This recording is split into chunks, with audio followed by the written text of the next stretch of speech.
Assalamu alaikum wa rahmatullahi wa barakatuh. Today, inshallah, I want to share a benefit with you from a book I'm currently reading that is titled أثر العلم التجريبي في كشف نقد الحديث النبوي, the effect of empirical science in detecting the critique of the prophetic hadith, by Dr. Jamil Farid Abu Sarah.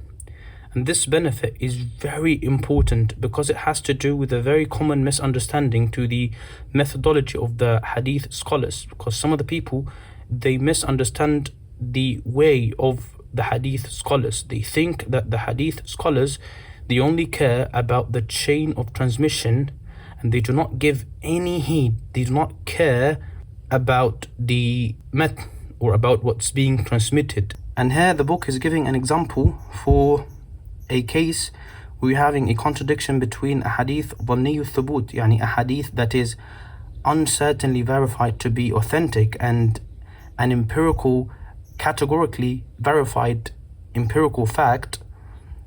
It says ومن أمثلته أيضا, and of the examples also, hadith أبي هريرة, the hadith of أبي هريرة رضي الله عنه, that the Prophet ﷺ said من حدث حديثا فعطس عنده فهو حق, that whoever narrates a hadith then someone sneezes upon hearing it, then it is true.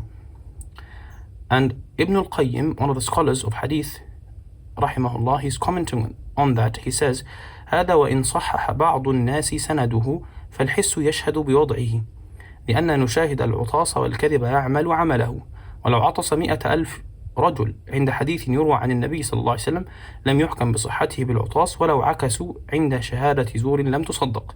He's basically saying that this hadith, even if some people consider its chain of transmission authentic, the natural intellect bear witness to its falsehood. For we observe that sneezing occurs and lies still take effect.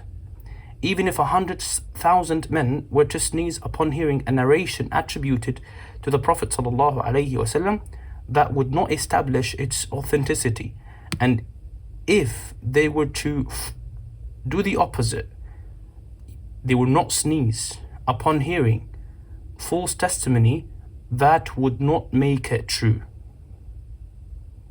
And that shows you that even when the chain of transmission appears to be very sound, the scholars of hadith, they never neglect the matn, or what we call the transmitted, the wording of the hadith itself, the text.